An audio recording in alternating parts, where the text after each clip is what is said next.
So it's been about a month since Master Duels has come out, and ever since then I've been playing this game religiously almost every single day. And I have to say that as much as there are good things with this game, there are also bad things with this game. And so I thought I'd come on here and I'd just give my opinions for 7 things that I actually want to be implemented in Master Duels, whether it's now or in the future. But as of this moment, recording, none of these things are implemented, so who knows how well this video is going to age. Mind you, some of these things that are listing at the moment, these are things that are in range between big changes that can actually make the game more engaging for people that don't want to spend their money on this game. And then there are things from, there are also pretty simple things that are little tweaks and mechanics here and there that can really change the experience of the game, although not that too much, but it's something that should be in the game from day one. Starting off the list at number 7 is the gem reward system. At the moment, the gem rewards are honestly very lackluster. When you first start off the game, if you complete the tutorial and you complete the duel strategy along with the daily missions and login bonuses, you'd actually get a really good amount. Login bonuses would range from 100 to 200 per day. Duel strategies and tutorial together would give you around, and I'm estimating here, it would give you around 2,500, I believe. So that's a really good amount of gems, but after your first couple of days of playing the game, the amount of gems that you get really start to decline. That includes playing in solo mode, that includes playing in ranks, and just the daily bonuses in general, the daily missions. So what I honestly think Konami should do for this is they should fix the amount of gems that would be given to players for some of these things. The daily missions and login bonuses, I feel like it should be about 30 to 50 per day instead of the usual 20 to 50. Because more often than not, you'll get 20 gems. You'll get 5 gems for spectating live duels and whatnot. So I feel like just increasing that by a bit more would be a lot better. However, for solos, that's the biggest problem. Because there is a huge difference when it comes to completing and clearing a solo mode. And for those of you that don't know, solo modes are pretty much like the story mode for the archetype of cards. So like for World Chalice, Ruin and Demise, things that people would be interested in if you haven't built a deck for online. And so when you go into solo modes and you clear, it means that you start at the beginning and you've reached the goal. But on the other hand, there will be some sections of the story mode where you can't access because it's locked and you need orbs to get in. So what the game would pretty much make you do is move on to the next story mode, get enough orbs, and then backtrack to the previous level so that you can unlock that segment of the story, and then you pretty much get 200 gems for completing the full thing. I feel as if 200 gems is not enough. Maybe if Konami cranked it up a bit so that when you complete a solo mode story, you'd actually get about 300, and when you clear a mode, you get about 200. So on average, you get 500, 200 for your first run, and then the extra 300 for the efforts to backtrack and complete the rest. Another thing that's worth mentioning as to why I say this is because, honestly, when you backtrack and you put in the effort to complete a solo mode, you actually have to do every single duel twice. One with the structure deck that they give you, and another one with the deck that you've built. Now, honestly, you're putting in twice the effort and replaying the same levels, and sometimes these AIs go very hard. They're playing as if their life depended on it, and they're about to get sent to the Shadow Realm. They're playing as if they want to exterminate you. Not only do you get 500 gems for the levels, but it actually gives people a reason to go back, and it gives them motivation to actually complete everything. There are times where I don't even care about the solo mode. I just do it for the 200 gems because I want to buy packs. And honestly, aside from ranking up in ranked, you don't get a lot of gems. You only get 100, and then at the moment for season 2, there is no reward. So if you've done very well in platinum, all those previous gems that you would have gotten in climbing up the ranks, you don't get them at all. Konami already addressed this issue, saying that they're going to give 600 gems to everyone that did pretty much well and that reached up to platinum rank. I'm not sure if that also means for gold or whatever the case may be, but they are aware of the situation and they're going to change it from Season 3 moving onwards. My ideas for number 6 is converting crafting points. Now, if you don't know what I mean by that, in Master Duels, there is a crafting point system where pretty much when you unlock or when you open up packs, every card has a different rarity value to it. There are some that are normal, rare, secret rares, and ultra rares. The way how crafting points work is if you dismantle cards that you don't use, what you can do is for dismantling them, you get points in return. Now these points depend on the rarity of the cards. So regular cards get you 10 crafting points, foils give you 15, and royal cards get you 30. So the full amount. And so what you can do with this is you can dismantle cards that you don't need and then craft cards that you actually want. I have to say that although this crafting point system is really good and it gives people a lot more ways to get the cards that they want, it feels a little underwhelming and sometimes difficult to use because when you're opening packs, sometimes you don't even get enough points for dismantling cards. Sometimes you have to dismantle 3 ultra rares that you've earned for 1 card. That doesn't seem right. So what I suggest Konami should do is have a crafting point system where you can use a certain amount of the previous rarities and sort of convert that into the next rarity. So for example, let's say you have a bunch of secret rares that you don't even want to use or that you're not planning on using in the near future. What you can do is, let's say for example, you want to actually get an ultra rare card that you've been trying to get, but you don't have ultra rare points. You can convert your secret rares, about like 50 or 30, I don't know how Konami would do this or how they would, evaluate the rarities or the value of these points. And pretty much you can convert secret rares into ultra rares. I think that's a pretty good idea. It actually gives people another option to getting cards they want aside from opening packs and getting lucky or spending money. Now, obviously on a business standpoint, this sounds bad, but I feel as if Konami knows how to do this right, they can pretty much balance it out so that people don't abuse it and they lose money on it. But at the same time, it could please the free-to-play players that don't plan on spending a single dollar in this game. So the way how this would go is convert normals to rares, convert rares to secret rares, and then convert secret rares to ultra rares. I feel like that would be a really good way to get cards that a lot of people want. There is another option or another idea that I have, but I'll save that for later on. Now, at number 5 on this list, this is a personal take of mine, but I think Konami should have a consistent ban list. And the reason why I say this is, at the time of recording, we're in Season 2, and Season 2 has some weird cards that questionably should be banned or limited. The 2 prime examples are Max C and Ash Blossom. Right now, both are unlimited, and anybody can play a full set of 3. And I think that's honestly a bit ridiculous, especially for Max C, because Max C is just the new gold mine, which is a slight bit better than Pot of Greed. Pot of Greed would just get you 2 cards and that's the end of that, but with Max C, you pretty much get to draw as many cards as you want depending on how many times your opponent special summons. And in a game where special summoning is almost everything and can be seen so often in Yu-Gi-Oh!, it's not that hard to get that many cards. I get that the point of Max C is to discourage players to special summon so that your opponent doesn't have a ridiculous 20 card hand, but my god, I see Max Cs everywhere. Now I know that the keyword is depending because there are some decks that can just easily not special summon, and that's a whole Max C thrown into the graveyard, but still, I want to say 8 out of 10 times, you're going to run into someone who's going to special summon and not care about Max Cs. And because of that, you're pretty much going to have a very good starting hand. Ash Blossom, on the other hand, I honestly think Ash Blossom should be limited to 1, simply because I understand why it's at 3. The OCG has it at 3, but this ban list doesn't really follow TCG or OCG. It's more of a mixture of both. And so what I think Konami should do is they should evolve the ban list over time so that cards like Herald of Ultimateness, Ash Blossom, Max Cs, they're not always going to be the way that they are.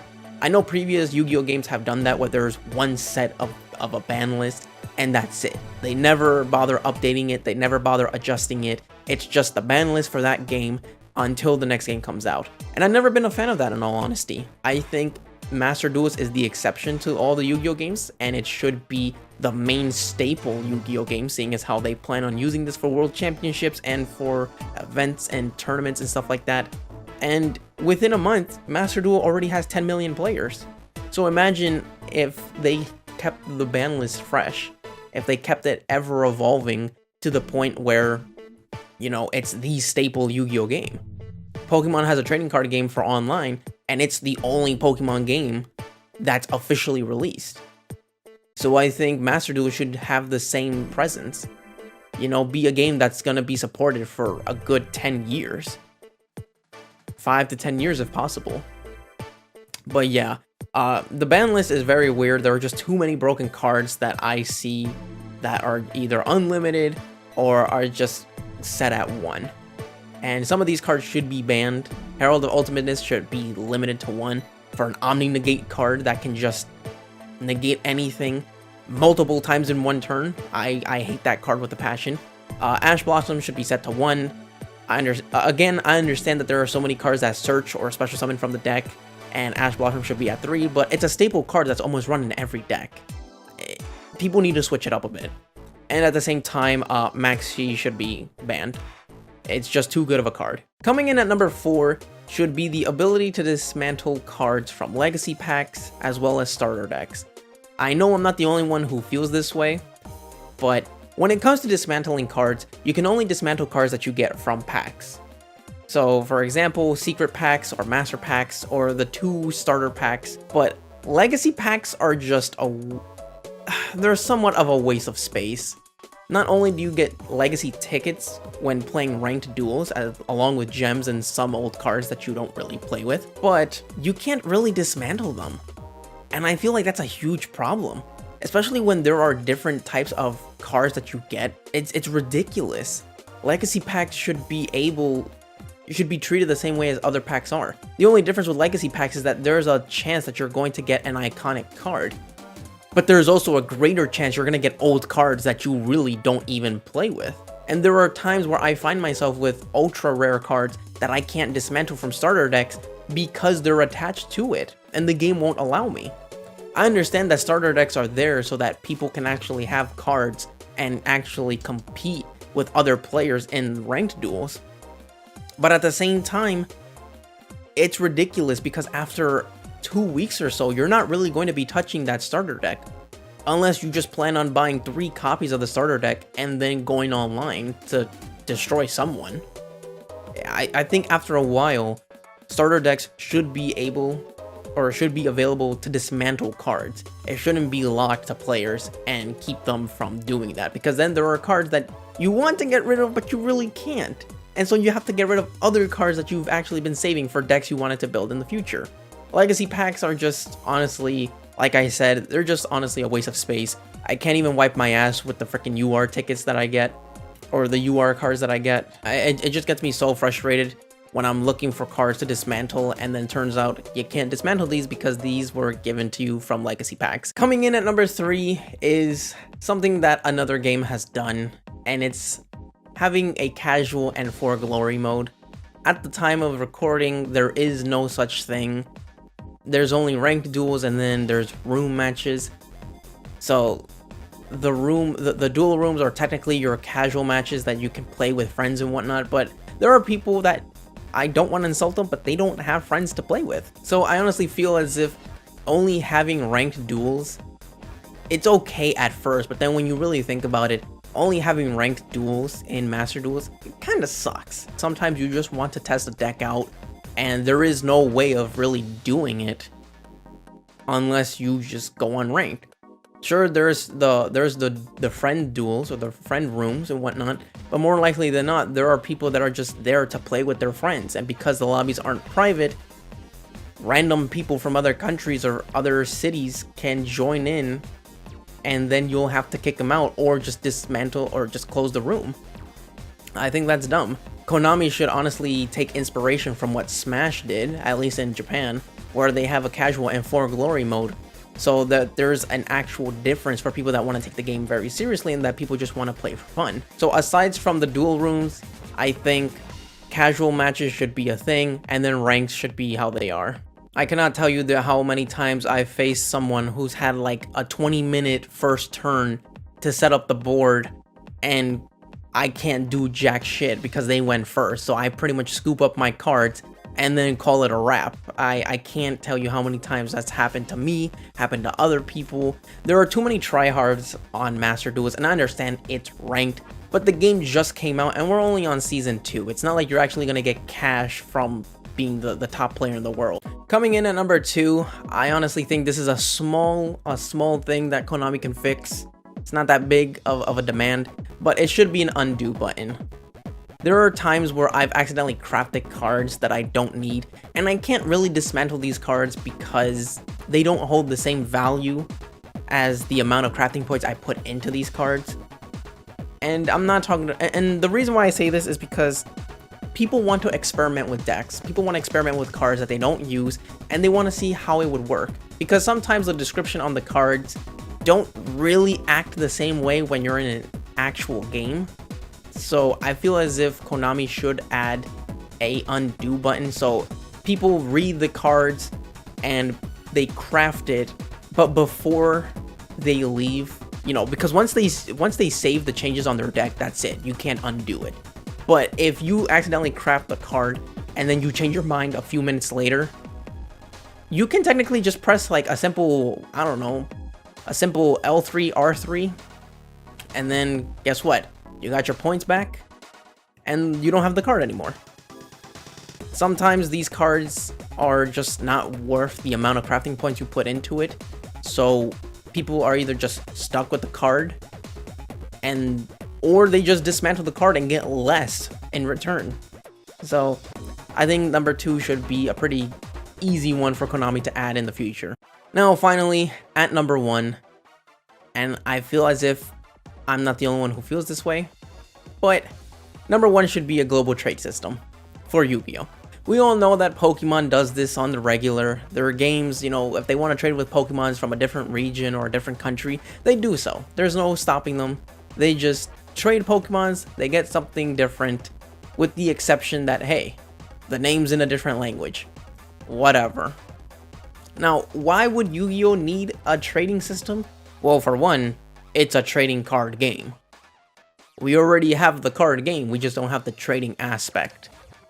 And how would this trading even work? Well, it's pretty simple. First, let me answer the why. Why would we even need this? Simply put it, let's say for example, you're building an Elemental Hero deck. Or let's say for example, you're building a Blue Eyes deck. Or even a Dark Magician deck. And you're over here opening packs, and you're getting cards that you need, but you're still missing a few cards. And then let's say for example, your friend opens a pack, and look at this. They got the card that you need.